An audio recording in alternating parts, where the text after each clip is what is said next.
super easy, guys. Like, I'll just go around well, we're recording now, but I'll go around the horn and introduce everybody, and like we'll just keep it real simple. Just express how you feel about these certain topics. I already gave you some of the answers, and we'll just get rolling. So, all right. So, hey, if you're watching HBC UConn right now, then you're probably watching us. And welcome to We've Always Been Here, the legacy of Blerd culture. So yeah, I'm your host, Troy Jeffrey Allen. So what is this exactly, right? I did a few descriptions online, but I just kind of want to clarify. Look, 2020 was a long, hard year. We were talking about that a little bit off camera earlier.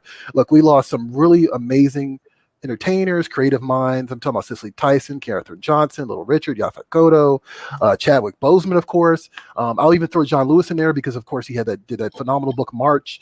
We lost DMX just a few weeks ago. MF Doom, Thomas Jefferson Byrd, Tiny Lister, Kobe Bryant, and I know that we're in this space right now where we're trying to. I feel like as a culture, Black culture is trying to chart a path into the future, right?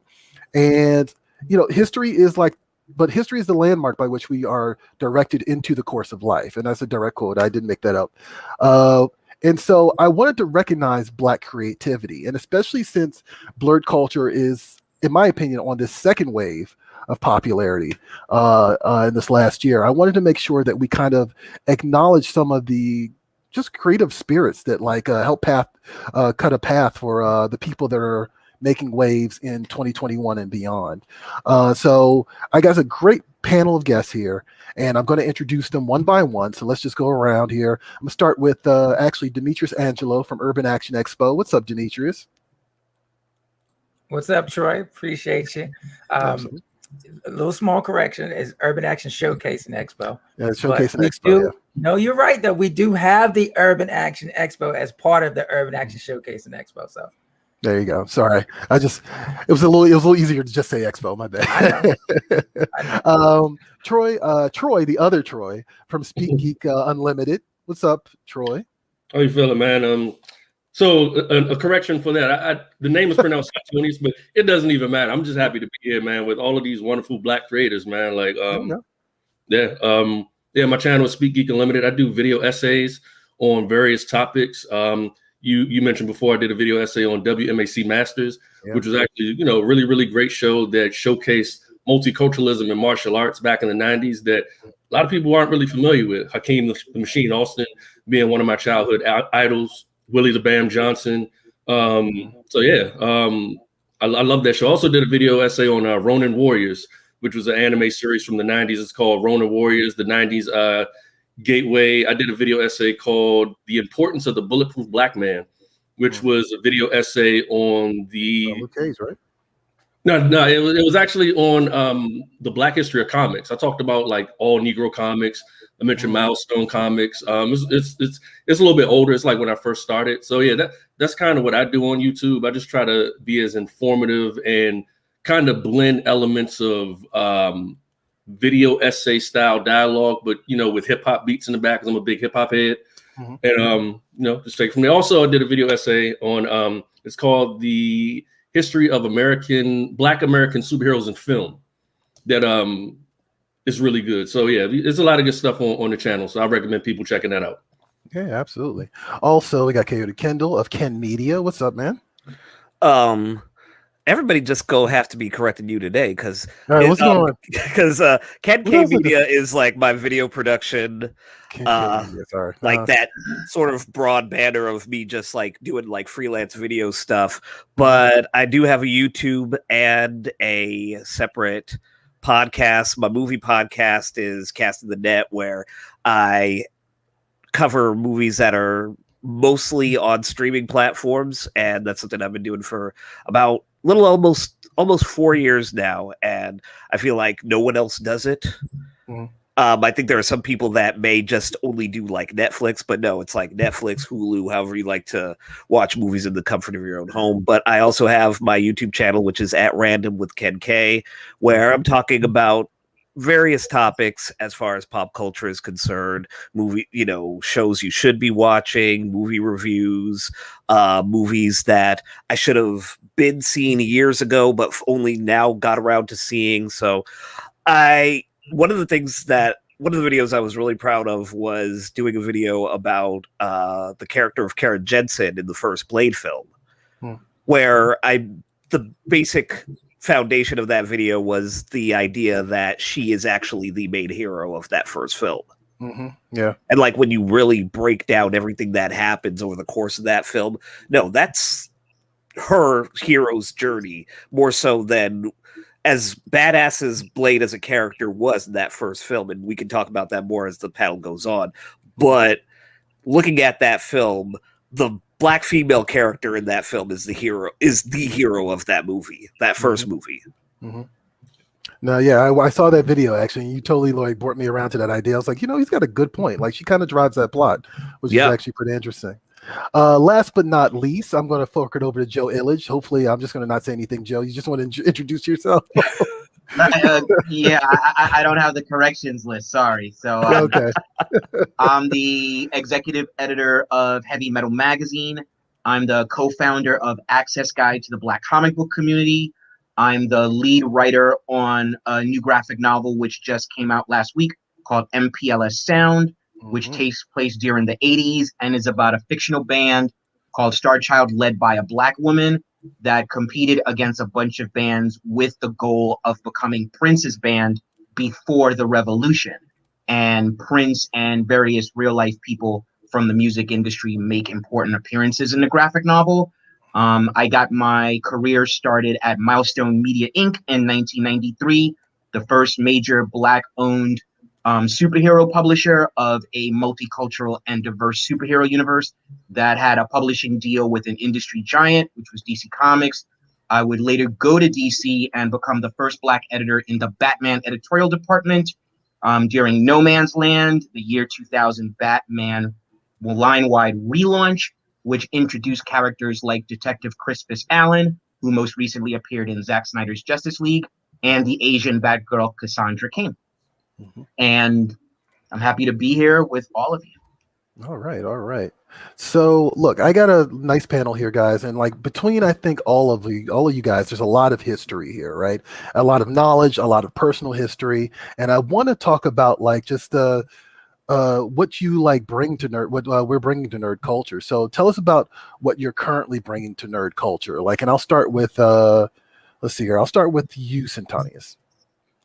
As I mentioned before, I do video essays, and the one thing I notice about the video essay community on YouTube is that, and I say this respectfully, is that it's a very white community. You don't see a lot of Black video essayists online that go into film analysis and things like that, especially in regards to like comic book history, in regards to Black people.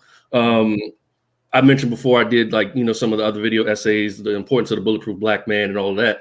I actually also did a series of video essays on the Blade films that kind of tie in with what Kelly was mentioning about Karen Jensen.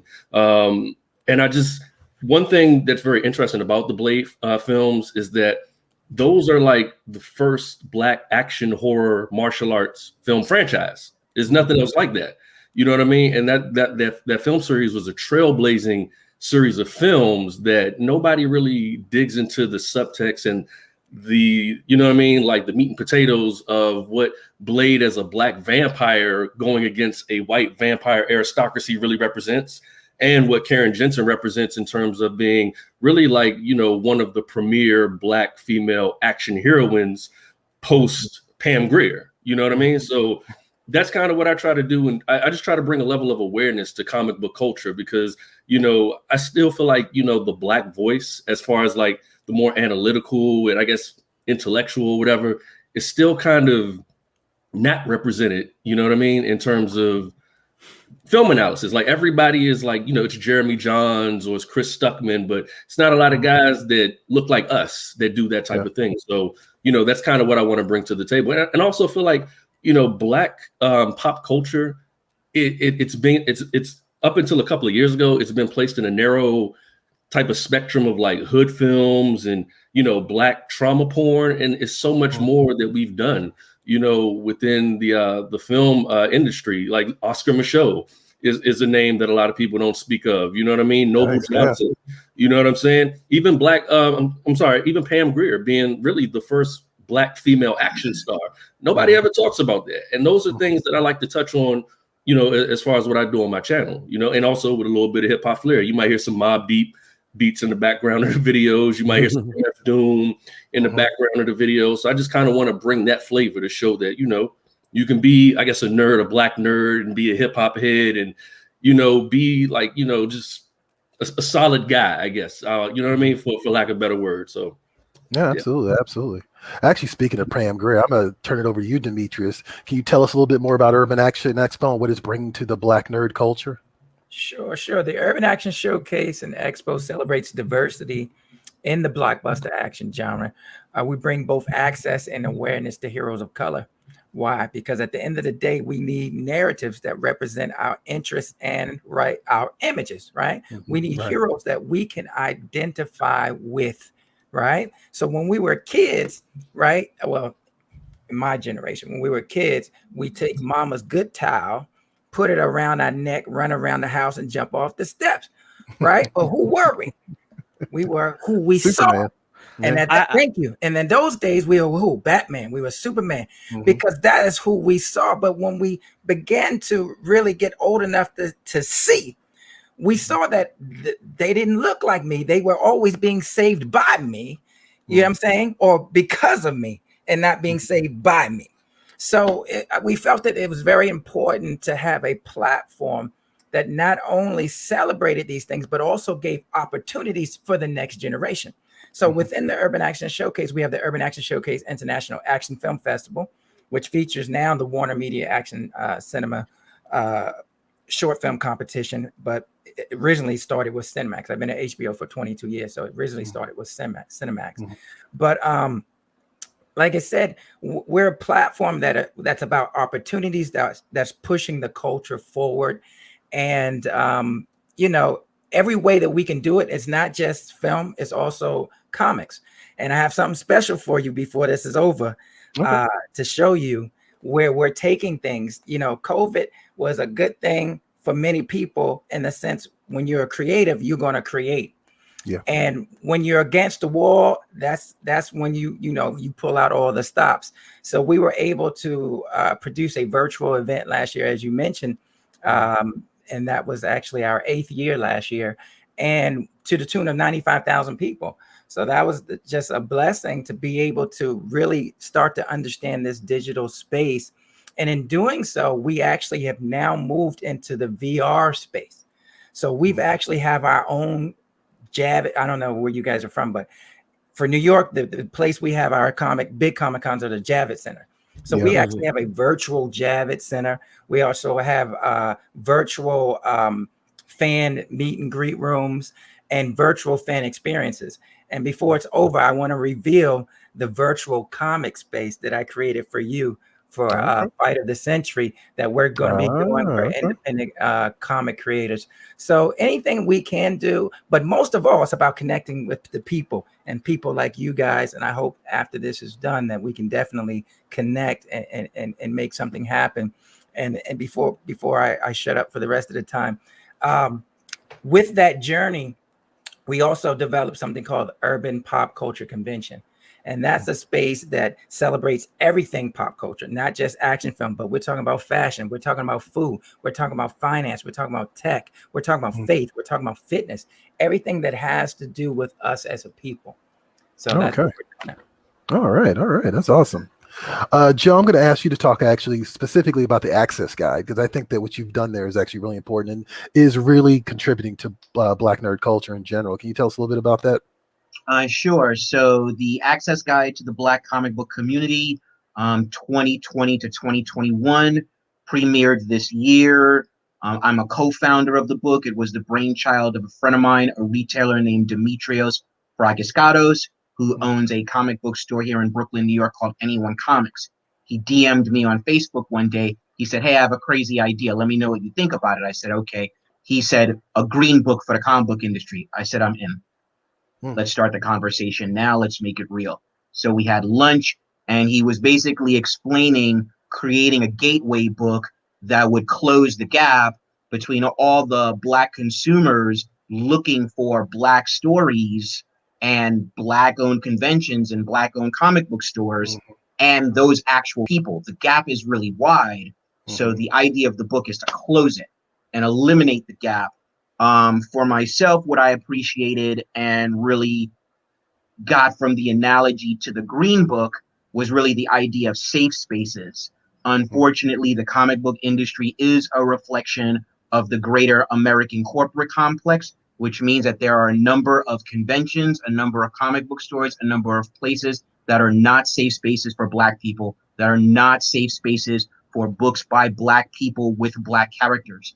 So this book is really to be a guide, a yellow brick road of sorts, to let the mainstream know where are the Black-owned stores, where are the Black-owned comic book conventions, who are the Black creators that did books in 2020 and the first quarter of 2021, who are the publishers, whether Black-owned or corporate-owned, that are supporting these Black creators, giving them jobs. So that book premiered in February. The proceeds are going to the Dwayne McDuffie Fund. The Dwayne McDuffie Fund is named after Dwayne McDuffie, who was one of the most seminal editors in the history of American comic books, co-founded Milestone, wrote Justice League Unlimited, wrote Ben 10. So the foundation was basically set up by his widow, Charlotte Fullerton McDuffie. And once the fund reaches a certain touch point, that will activate the creation of scholarships for young people in various educational programs. And so this is the first book of what will be an annual program. There will be one every year, and we expect the book to grow and evolve because there are so many people in our community creating these things. And to speak, additionally to what you're saying about bringing to Black nerd culture today, in addition to that book, one of the things that I've been doing is getting back to writing columns. As we know, last year was the unfortunate and ghastly killing of George Floyd. That led to a number of comic book publishers publicly being supportive of Black lives and Black creators. So in late December, I wrote a column called, basically it was about the moral imperative of superhero publishers, Black lives and the moral imperative of superhero publishers, which was basically a report card on the three major superhero publishers, Marvel, DC, and Valiant, and what they had done over a 6-month period after their public claims of support of Black lives, whether they delivered on their public promise or whether they proved themselves to be charlatans. I love it. And Joe is hitting hard in that column too. I definitely suggest you guys check it out. It's on Medium and your website. It's on Medium, yes. I haven't done a link to it on my website yet, but that's something that I need to solve. But again, it's called Black Lives and the Moral Imperative of Superhero Publishers. Awesome. Thank you, Joe. All right, Cody, I'm gonna switch it up and give you a different question because you kind of gave us a rundown of what you're contributing to Blerd culture. Unless you have something else you want to throw in there. Okay. All right. Well, I was going to ask you, my first big question, now that we're focusing back on the history of Black nerd culture, is when did you first see a Black person in the media that impacted you? I know me personally, I distinctly remember getting an anti-drug issue featuring Power Man, Storm, and Spider-Man when I was in elementary school. And I don't think I'd ever made the connection that, Black characters are superheroes until that point. You know what I mean? And like Demetrius pointed out, I was playing out Superman and Batman and all this other stuff. And truthfully, I have ever since then, I've been obsessed with Storm and Luke Cage. So I'm curious, Coyote, when did you first see a Black person in media that impacted you? I mean, I feel like it's not necessarily a loaded question, but it's something that is a little more complex as far as how I would answer it, just because I grew up in the 80s. I had things like Sesame Street where there were a lot of Black characters on there. And grew up watching The Cosby Show and Family Matters. And I think one of the things that really struck me as, a preteen, I think, and it's kind of funny enough because this actor has recently appeared as a very prominent character on The Falcon and the Winter Soldier. And I think you guys probably already know what I'm talking about because I'm talking about Mantis. Yeah. Mm-hmm. And this was something that was, I think, really hit me on the head when I saw it. And I think this was maybe 92, 93 when the pilot movie came out on Fox. Mm-hmm. And it was just this whole idea of this black crime fighter who had non-lethal armaments and was using technology to make this suit because he was paralyzed during a riot with the police. And there's all of that, subtext in there as well. And it was great to kind of see that. And it was something that I immediately went to my dad and was like, oh my God, this is so awesome. You need to watch this. And then it became a series and they whitewashed the ever-loving hell out of it. But it was still something that it still enjoyed, even as it moved away from some of those tenets that they established in the pilot film, and just sort of seeing that. And obviously this was around the same time that I was getting more into comics, because I had always been sort of on the periphery of that. Every now and then when I went to a grocery store or something and you saw the spinner rack, my mom would let me buy a comic off of there. And as I started getting more into comics to the point where I was buying them on a regular basis and having that awareness of like black superheroes, Mantis was something that really, stuck out for me. And just sort of how they sort of laid this groundwork of police corruption and having Miles Hawkins, who I think was designed by Dennis Cohen from Milestone, if I'm remembering that correctly.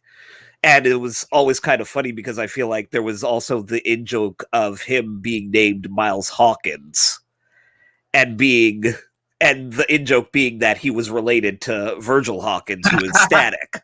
Right. So, I mean, it's kind of like how everyone jokes about Sun King's character from the Fast and Furious being the same character he played for Justin Lin in Better Luck Tomorrow. So that was always something that I kind of like gravitated towards. But I mean, there was a lot of different things. I mean, there was a Ghost writer on PBS, Right. Yeah. That right. That was always a fun show counts. for me. Yeah. That so counts. you had a lot of different stuff like that. So it was never a situation where, yeah, obviously I'd gotten into X-Men around the same time. So Storm and characters like Storm and Bishop, they were a big deal as well. But yeah, definitely, like, I think more I kind of gravitated between, Mantis and Ghost Rider when I was like 13 years old. Nice. What about you, Centonius? When did you first like go, oh wait, this is a thing and this is me and I can do this too? Actually, to me, it happened in a couple of waves. The first black superhero I ever saw was Cyborg.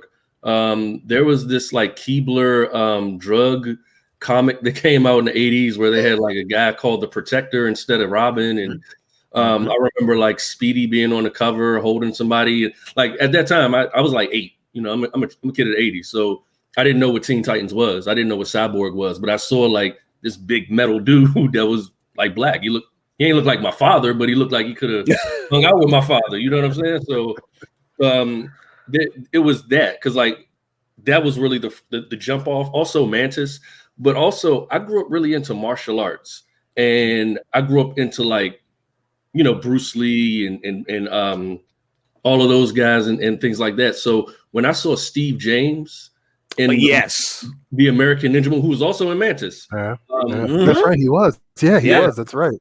Yeah. And also, I guess another shout out. There's this thing I do on my Speak Geek Facebook page. It's called Martial Arts Month, where I like post like different martial artists like every day in March. And Steve James was one of the guys that I posted, and I just remember that particular post getting a lot of good feedback because I think a lot of people remember him from I'ma Get You Sucker. but I also Yes. I remember him from the American Ninja movies, like the first 2 or 3 American Ninja movies. Yeah, first 2 movies, yeah. Yeah, and you know, my trajectory with geek culture as a kid was Batman and the Ninja Turtles. So those are characters that are coded as white, obviously, especially with the Ninja Turtles.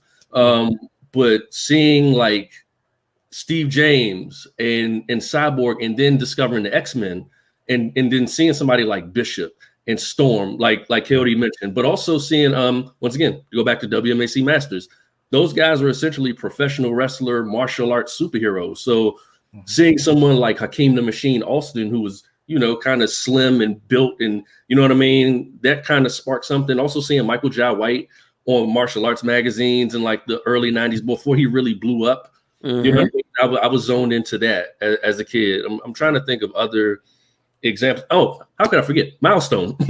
Yeah, like I had the first issue of Static. My cousin worked at a comic book store in the early 90s, and I remember her bringing that book home, and it was Static with like the Malcolm X fitted hat, and I think the tagline was like, "Don't start nothing, won't be nothing." And I remember seeing like posters for that in comic book shops. In fact, the comic book shop, I think, in Silver Spring, that's where I know Troy from, which used to be known as Jeppy's, but now it's Alliance. I think they used to have like posters and cards for like the Milestone characters. And I just, you know how you see something and you know that it's there, but you kind of don't really understand the context, I guess, because I was like 12, like in like the, you know, 92, 93 or whatnot. And seeing Static, who looked like me, and, you know, I don't know, that just resonated with me. And it kind of dawned on me to like, yo, I'm black. I mean, I knew that because I own mirrors, but it was like, there are black people that star in comic books. That was kind of my response to the Milestone stuff. And then when Milestone went away, I'm not gonna lie, it kind of created a void for me, because I started to gravitate more towards the white superheroes, like the Nightwings and the Tim Drakes, and you know what I mean, like the Wolverines, because that representation wasn't there in the late 90s. And also, I want to mention this too, since I have somebody from Milestone here. I think it's a travesty how Milestone is thought of as this big grand comics failure, when nobody talks about Malibu comics like that. Nobody talks about the years that Image was putting out crappy comics, like how they had issues of Youngblood that would come out like 3 times a year. You know what I mean? Like, you know what I mean? Like, people treat Milestone like it's this forgotten failure, when it created some of the most interesting and innovative comic book characters, and gave some of the most potent subtext about Black existence. I mean, the Big Bang, that's based on the move bombing of 1985 in Philly, and a lot of people don't know about that. You know what I mean? So it's like those types of things. I think, I'm sorry if I'm going all over the place, but I think that's why it's important that we have not only these conversations, but creators working on Black characters, because you can add the historical subtext of Black existence in America to those characters. No disrespect to like the Storms and the Bishops and even the T'Challas, you know, where the subtext is there, but the subtext that's in the Milestone books with characters like Icon, and even the gang on Blood Syndicate. They dropped a comic book team of superheroes that were gang members during the LA riots. Like, I mean, like, that's something really. Yeah, I'm gonna stop talking about it. I'll be. No, it's all good. I actually got some people in the comments here, like jumping in. First of all, I want to point out the first time I saw Steve James was "I'm Gonna Get You Sucking." I had no idea until years later when I really got into martial arts that I was like, "Oh, this guy is actually like, you know, has a history in this genre." I see Chandra in the comments saying you also have Nubia in 73, no doubt about that. Darius Washington is actually challenging you a little bit on that, Tony. He's like, Milestone was a failure. I guess it depends on who you ask, right? Like, it impacted people a lot. So I'm not saying it's a failure at all. I understand that. I understand. Yeah, I'm saying that the way the mainstream media portrays Milestone or does not portray Milestone, I think that's the key thing. Yeah. Yeah, I would never say that. I still have the first issues of Icon like tucked away, you know, bagged and sealed. So I don't think Milestone was a failure. No, like Dwayne McDuffie is one of my idols. Dennis Cowan did the cover to Liquid Swords. Like, I'm a big Milestone fan. Yep, and also, one other thing, people don't talk about Michael Davis and his contributions to Static, and also the fact that he I think he started his own comic book publishing company, I think Motown Comics, where he was doing like comics for Prince, like in like 94, 95, I think. So, you know, I would never know. Don't come for me. I'm not saying Miles Cohen was a failure. No, he's not. He's not. He just, I think he was a little shocked to hear that, because I mean, it means a lot to a lot of people. That's all. You actually lobbed it up nicely with the martial arts reference. So I'm gonna go to you, Demetrius. Like, do you remember like the first time you saw a Black person in media that impacted you, that made you be like, yeah, I can do this too? Oh, absolutely. I was born in the 60s. So I grew up in the 70s, where parents took you to the movies with them. So obviously I saw Cleopatra Jones. You know what I'm saying? I saw Superfly. I saw, all these larger than life characters. But as far as martial arts, I think between Ron Van Cleef, the Black Dragon, and Jim Kelly, and Enter the Dragon, 1972, I believe that's when I first, 72, 73, that's when I first saw an African-American specifically doing martial arts. But don't forget, Fred Williamson is a martial artist. He, so if you're looking at Three the Hard Way, Jim Kelly, obviously Fred Williamson, and Richard Roundtree, you know what I'm saying? It opens up with Jim fighting the police. You know what I'm saying? So, I was fortunate to see these characters and know that I could do it too, because I saw them. But I still have to be honest and say that Bruce Lee, because of the nunchucks, that's what got me started in 74, doing martial arts. So man, I love martial. In fact, for me, I believe the reason why we have action films today is because of martial arts.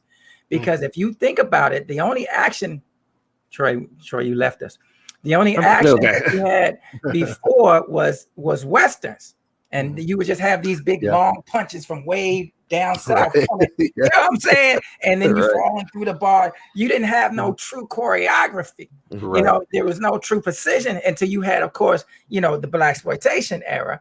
And of course, you had the Cleopatra Jones, of course, the Pam Griers, but they all incorporated martial arts. You know what I'm saying? Fred Williams incorporated martial arts. Everybody that fought, that could fight, incorporated the martial arts. So, I feel the martial arts is definitely the catalyst to action films, even to superhero films. And then I feel it's crazy because young people think that that's how superheroes fight. I'm like, dude, this is just martial arts. You know what I'm saying? In fact, Shaw Brothers and that whole wave of Golden Harvest and all that, those were the first non-white superheroes on the screens. You know what I'm saying? And, from the 70s, that's who you saw. You know what I'm saying? So, I give full credit to the martial arts, not just because I'm a martial artist, but because, that's what gave these films the flavor that it has. When you look at the fight scenes, you're looking at martial arts, you're looking at different styles, you're looking at techniques based on these characters. And that's that's the excitement outside the gunplay, right? Outside the gunplay, that's the excitement. So, props to the martial artists and to the martial arts. Absolutely. I mean, even like some of the Westerns that you had coming out like in the 60s and 70s were sort of inspired by Kurosawa anyway, right? Definitely is. I mean, Star Wars was. I mean, come on, So what about you, Joe? Like, when did you have that moment? When did you have that aha moment? I'm a child of the 70s, and I watched way too much television. So I first started seeing Black people in the media. I saw Teresa Graves on a show called Get Christy Love. I saw Good Times. That was the first time I saw a show with an entire Black family. I remember watching episodes of Julia with Diane Carroll as a single mother raising her son. So, those shows came to me. In terms of comic books, I think the first Black superheroes I saw were the Falcon and Luke Cage. When my aunt bought me about 6 comic books one day, one of them was Uncanny X-Men, and that was my first exposure to Storm and mutants and the whole analogy of being extraordinary but being hated and feared by society. That totally changed my perspective on superheroes, and I connected with X-Men in a way that I didn't even understand at the time as a kid. For me, the aha moment was really going to work as an intern at Milestone Media and seeing this comic book company, an actual business run by 4 Black men. Dwayne McDuffie, who wrote seminal characters from Spider-Man to Deathlock. He even wrote the Prince comic that Dennis Cowan illustrated. Derek Dingle, who at the time was a high-ranking person at Black Enterprise and is once again a high-ranking person at Black Enterprise. Dennis Cowan, I think his career started, I think his first comic book was Power Man and Iron Fist 80. He would go on to illustrate The Question. Dennis is also a martial artist. So when you saw those fight scenes in The Question, those were legit fight scenes. They weren't like most of the fight scenes that you saw in comic books at the time. A friend of mine, Brian Edward Hill, who's a screenwriter, an amazing comic book writer, said something to me that was so profound one day. He said, I bet most comic book writers have never been in a fight because the way they write fights are fake, right? They write these fight scenes and there are these internal soliloquies going on. And I'm like, you never been in a fight. Because when you're in a fight, there are no soliloquies. You're operating on an entirely different level and you're just trying to walk away, right? So, and then Michael Davis, who was mentioned before, Michael Davis actually had started probably the first program to identify young talent, emerging talent in high schools and colleges, which interestingly enough was called Bad Boy. And he would end up discovering some of the talent that would be the first wave of talent at Milestone, including Sean Martinborough, including John Paul Leone, who was the first artist of the Static series. So when I saw that reality and I saw that comic books was a business and that we had a place in that business, that was it. That changed my entire perspective. And that's when my existence was validated, because again, I was born in the 60s. I was a kid of the 70s. I was a teenager of the 80s. And those of us who were here at those times know those were terrible times to be a comic book fan. Yeah. You were a pariah. You were called a freak. You had to hide your comic books in your math book when you were taking the 4 train to Utica Avenue to go back home. Like, it wasn't like now where the Marvel Cinematic Universe gives everyone consent to be a geek and everyone knows the name Thanos.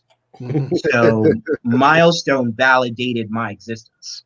There you go. I think that's actually a key thing there, the validation of your existence. I think that's like the thing that I think people don't necessarily lean into when they talk about, like, diversifying landscape, like representation. It's, it goes so much deeper than that. It's that moment where you just are allowed to be like, okay, I'm allowed to exist in any fictional space. Like, I don't just, as you pointed out, I don't just exist in hood films.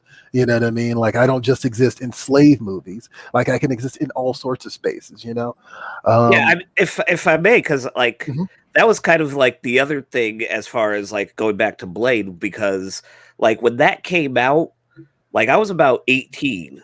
And you just had this whole situation where you had this character with this very abstract haircut, and you've got techno music sort of playing. And that was kind of like the funny thing, because you had this sort of like Afro-punk aesthetic to Blade before that became a big thing. Because I remember when that documentary came out, and what was it, maybe like 2003, 2004. Yeah. And for me, as someone who wasn't always sort of like that typical Black kid who was like always listening to hip hop and always had like, sort of like the outfit that you would expect like a Black teen to have in the 90s, and to be listening to sort of music that other Black teenagers didn't think was cool, even though like most of the pioneers of it were Black anyway. It was great to watch that film and just see all of these things that I was really interested in and feel like, well, shit. Like, this is something so completely different to what I was used to, but there was still sort of like that underlying element of it, in terms of like acknowledging the Blackness of the character. And I always joke that like Blade was sort of like a New Jack exploitation film to me. Yeah. You know, just sort of how like they that, took, like how they took sort of those elements from blaxploitation films, and also again when we're talking about martial arts being sort of a prevailing element in superhero films now, and seeing where you had a lot of that kicking off, you know, obviously with the first Teenage Mutant Ninja Turtles film, but also when you have Blade and having that be a black character, and a black character that did not have a lot of cultural cachet in terms of general audiences, where most people still don't want to even count him as a comic book film, even though that's like Marvel's first success as far as theatrical films are concerned. Right. Yeah. Yep. Absolutely. So actually, you brought up something actually that I was going to dovetail nicely into the. What's up, Santoni? Can I say one thing? One other thing that people don't talk about with Blade is that the film aesthetics, the martial arts, the leather, that predates the Matrix. Yeah, I was going to point that out. Yeah, it definitely does. And Bullet Time. Yeah, Bullet Time. Yeah, it's actually Blade first. Even the Hong Kong style of choreography, because you got to think about it. Like before Blade, the typical style of martial arts choreography in America was Steven Seagal and Jean-Claude Van Damme, and that was like very C-list, single punch. They weren't throwing like, you know, combination techniques and things like that. You know what I mean? Like Wesley Snipes had brought Pinchuk Silat, from what I can see. Taekwondo, Kung Fu. I think he was using elements of like Shotokan and things like that as Blade. You know what I mean? And you didn't see that in American film. Like I know like people love to credit The Matrix with all the Hong Kong style of choreography, but Blade did that first. There's actually another movie that did that first called Drive, starring Mark Dacascos, but that movie wasn't really released to theaters. I think that was like a straight to DVD HBO film. But Blade is like, in my assessment, Blade, starring Wesley Snipes, is the first American-made film to feature multi-layered, you know, Hong Kong style martial arts. So if somebody has more information on that, I'm all ears. And they even talk about that for Blade 2, because they made a point of making every fight scene different in terms of tone, in terms of the style of martial arts being used. And you just see all of that variety in there. And that's a credit to, you know, Wesley Snipes being someone with so much experience in martial arts leading up to that film, and also his choreographer, Jeff Ward, and his stunt double, Clay Fontenot, who pretty much was... Actually, Chuck Jeffries is the fight choreographer. Jeff Ward is his stunt double. But I just... No, I thought Clay Fontenot was a stunt double. Well, Jeff did a lot of the stuff in Blade 1, but Chuck Jeffries is the fight choreographer. Oh, okay. Also, Chuck Jeffries is a student of Grandmaster Dennis Brown. From DC. So that's where you get in the Chinese Kung Fu and that diversity, and when it comes to the fight scenes, because you know Grandmaster Dennis Brown was over there in China. He actually did some martial arts films in the 70s as well. In fact, he did one with he's the Centipede. He was at Urban Action in 2017. I forget his real name, but he plays the Centipede.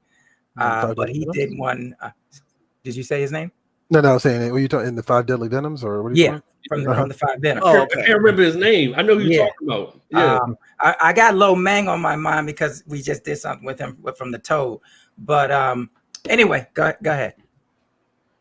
Yeah, no, I'm glad actually this lines up my next question perfectly, because you talked a little bit about, I mean, I kind of feel like in some circles, like not in my circles clearly, because you guys are in my circle, but like in some circles, like Blade is kind of like an unsung hero in terms of like how it pioneered a lot of things. So I actually want to talk about unsung heroes, a person not just recognized by the mainstream, but not really recognized even by us as well. And so I was just curious, like I'll actually start with you, Joe. Who do you consider an unsung hero and a forerunner of Blerd culture before that was a thing? All right, so the unsung hero and the forerunner of Blerd culture are the same person, or they can be two different people? They can be two different people, yeah. Okay, in terms of an unsung hero, I would say Nate Moore, Vice President of Production and Development at Marvel Studios. Nate Moore is Black. He's the person that whispered in Kevin Feige's ear about doing something with a character called Black Panther. He was an executive producer on Captain America Civil War, which introduced Black Panther, the Falcon and Winter Soldier series that's happening now. He was personally responsible for getting Malcolm Spellman, a Black man, the job as the showrunner for Falcon and the Winter Soldier.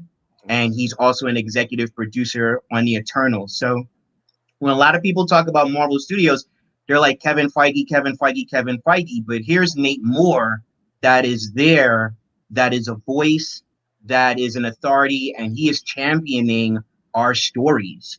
And I think it's his personal decision to stay out of the spotlight. I think he would rather be a Clarence Avant of Marvel Studios, but he's definitely an unsung hero. In terms of a forerunner of Blerd culture, I'm going to have to say the actor Jaleel White playing Steve Urkel on Family Matters. Oh, yeah, that's fair. That's totally fair. mean, Steve Urkel was a Black nerd icon. Yeah. Right? He was someone who was unapologetic of who he was. He embraced it. And even when they have this crazy storyline where he had another personality as Stefan was not the real him. The real him was Urkel, right? Yeah. And Jaleel White has now started a new cannabis company, right? Because he started a new cannabis company called Purple Urkel because the language around the Steve Urkel character has been part of the cannabis community for decades. And from his perspective as the person who made that character a cultural icon, he was tired of being left out of that equation. So now he's created Purple Urkel, and he is basically taking ownership of the thing that was co-opted from him by colonizers. Right? Right. So I would consider Jaleel White a forerunner of Blerd culture. Oh wow, okay, I love that actually. Yeah, I did not know that. What about you, Demetrius? Like, who do you consider? I'm kind of combining two questions here. So, like, yeah, an early pioneer of Black nerd culture, but also, an unsung hero. If it can be two people or just one. I'm just gonna combine this person as both. Fred the Hammer Williamson. Fred the Hammer Williamson. If you do your research, he's done every type of movie. Yes. Not just as an actor, but as a producer, as a director. He's done sci-fi. He's done westerns. Obviously, he's done, quote, blaxploitation. He's done action. I'm like, he's done it all. You know what I'm saying? And people don't talk about him like they talk about Shaft. I love Richard Roundtree, no doubt. But Richard Roundtree is an actor. He didn't direct, he didn't produce any of these types, several types of films, this, that, and the other. He's a household name, Shaft, music, obviously, and the famous director. But Fred the Hammer Williamson is the man for me. Okay, awesome. All right, yeah. What about you, Coyote? Who's on your list? One name I definitely want to shout out as far as like Black media and in terms of, especially when it comes to horror, would probably be Ernest Dickerson. Because when Demon Knight came out and you had Jada Pinkett Smith as the final girl of that film, then sorry if I'm spoiling a 26-year-old film, but you should see it because it's fucking awesome. It is, But that was a big deal because I think even as though I wasn't as big a horror fan back when I was a teenager as I am now, seeing that definitely rang bells for me, and having that director at the forefront of that film, and especially having character actor CCH Pounder in there as well, who is also of Guyanese descent like myself. So you had that in there, but yeah, just having Jada Pinkett as this character who I think by that point you already had her in a different world. So I was already kind of sort of programmed to look at her as someone who would survive a horror film, even though I still had enough wherewithal to know that, Black people dying in horror films is like a thing. And just having like Ernest Dickerson be someone who was an immensely talented director, and just being able to sort of create something that, especially during a time just before Scream came out, before horror had its mainstream renaissance, and just having this film that really said, okay, we're going to have this Black woman be the hero at the end of it, was kind of amazing. Yeah. And just to see how his career has gone on, because he may not be a big name director in film, but definitely in television, he's someone who's done a lot of work. And I would say that's same for Sally Richardson Whitfield, who I always say, like, as many comic book related properties as she's directed on television, the fact that, like, she has done stuff for Marvel, she's done stuff for DC, like Black Lightning, Punisher, like she's done all of these different, like, sci-fi and genre-based television shows, and I'm just kind of waiting for someone to be like, let's give her a, big time property to do on the big screen. Like, when they announced John Watts for Fantastic Four, I was like, you could have just gotten Sally Richardson Whitfield for that. Like, real talk. Like, why are you bullshitting, Marvel? What about you, Santanius? Who makes your list? Actually, I have a couple of people that are pioneers, but I think one person that isn't spoken of is kind of a pioneer to, like, Black nerd, multicultural type things is actually Will Smith. If you go back and you listen to a lot of the early, like, Fresh Prince and DJ Jazzy Jeff stuff, they're rapping about horror movies, they're rapping about playing video games and stuff like that. He's like the first Blerd rapper, and nobody ever talks about him like that. That's a really good point. Yeah. Another interesting thing too is if you pay close attention, like the last 3 seasons of the Fresh Prince, you can see, like, posters for, like, Milestone Comics in the background, or, like, the little pool house that they live in. And I'm like, they were pumping that at a time where, Milestone wasn't getting, like, mainstream recognition. Like I have a lot of issues of Wizard Magazine. Like, I have at least 100 issues. There are probably like 3 issues of Wizard Magazine I have that mention Milestone, and they don't go in depth about him. You know what I mean? To be fair, I just want to quickly let you know, Milestone was getting mainstream attention in big circles. The comic book industry was not showing them respect, but, like, the Village Voice, like Black Enterprise, they were. I read that article. They were getting respect in mainstream circles. And to tell you a quick thing, since you mentioned Fresh Prince and Milestone posters, I remember the day when Quincy Jones and his partner at the time, David Saltzman of QDE Entertainment, visited the offices. They were supposed to do a hardware film. They were redirected to do a steel film, which sucked. That was Karma. But originally, they were supposed to do hardware. Oh, wow. Wow. That makes sense. Yep. Wow. Wow. Because Curtis Metcalf, that's anyway. And one other person I was going to actually name too is actually Wesley Snipes. Because Wesley Snipes, like Demetrius was mentioning about Fred Williamson, Wesley Snipes to me is the second coming of that. Like, Wesley Snipes to me is the embodiment of just about every aspect of a Black actor, not like a genre specific actor, but Wesley Snipes has done comedy, martial arts. He was into Wong Fu. He's produced Blade. The Blade films were produced by his company, Amin Ra. Yep. That's why, like, I think it was interesting how they kind of tried to take the Blade franchise from him, in the third film. But, Wesley Snipes also really, once again, the style of choreography from the Blade movies, that really informs a lot of how, on-screen martial arts is done, for the past, like, 20 plus years since that first Blade film came out. And I don't think people give Wesley Snipes his props as a producer, as an actor, as a creative spirit within the Black community, or even within just the mainstream. You know what I mean? Like, Wesley Snipes is treated like this forgotten legend. And I'm like, if you didn't have Wesley Snipes, you wouldn't have The Rock. You wouldn't even have Will Smith, because all of them are kind of channeling aspects of Wesley Snipes. But they don't, to me, in my personal opinion, I don't think that they excel in some of the things that Wesley Snipes does. Like, you're not going to see The Rock throwing like a spinning heel kick the way that Wesley Snipes in, or you're not gonna see Will Smith using a pair of collie sticks the way that Wesley Snipes. You know what I mean?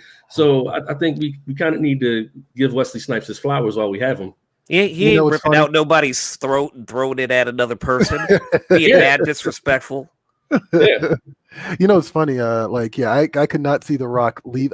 Anytime The Rock leaves his feet in the fight sequence, I love The Rock, by the way. I've been a fan of The Rock since like the late '90s.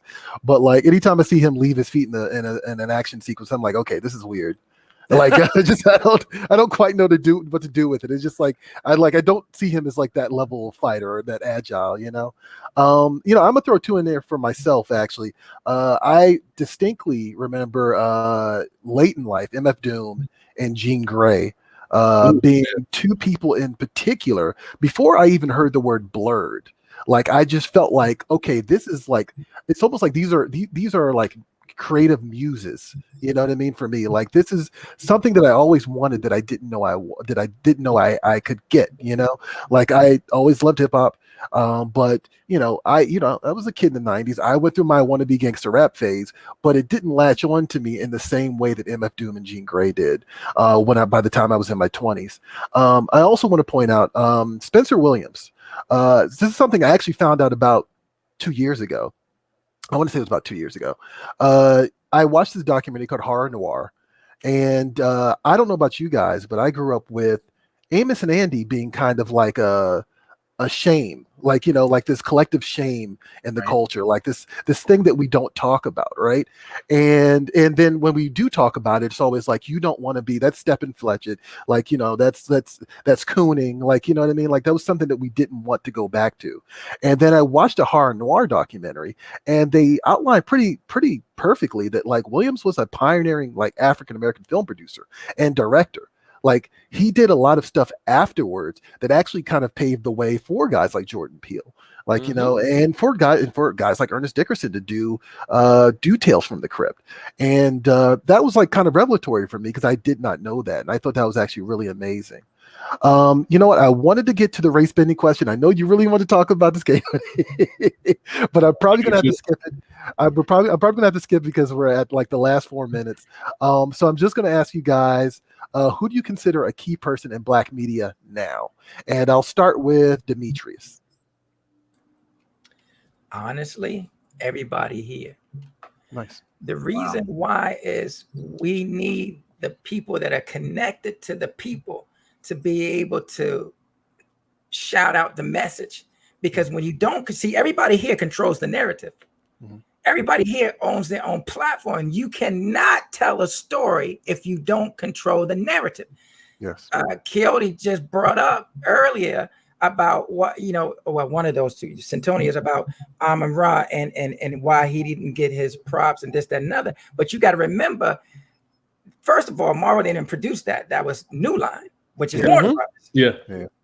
So you got one person taking advantage of somebody's, low as far as Marvel selling off properties.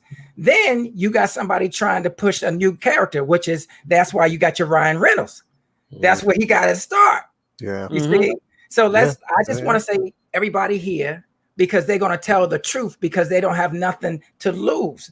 You know what I'm saying? They can just be genuine. And I feel with these types of creators, we can really get our story told. And if we all band together, you know what I'm saying, we'll have a louder voice. Yeah. What about you, Keoti? Who do you consider someone hot right now? Someone that we all should be paying attention to? I mean, me. So you're branching off of what Demetrius said, but you're going to pat yourself on the back. No, I do agree very much with what Demetrius is talking about, because I feel like you can't just pick one person.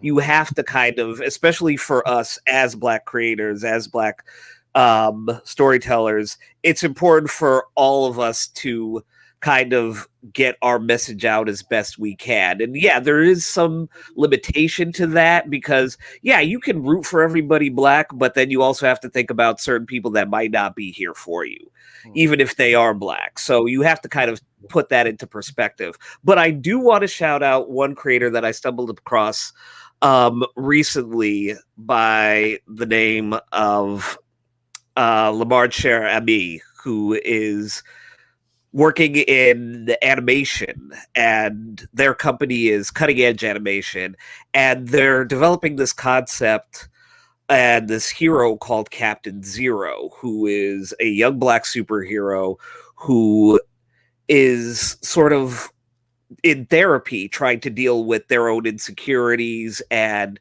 the challenges of trying to be a hero, and every time they fail, they have this part of their psyche that is trying to sort of push a shadow of doubt over their intentions as far as wanting to be a superhero.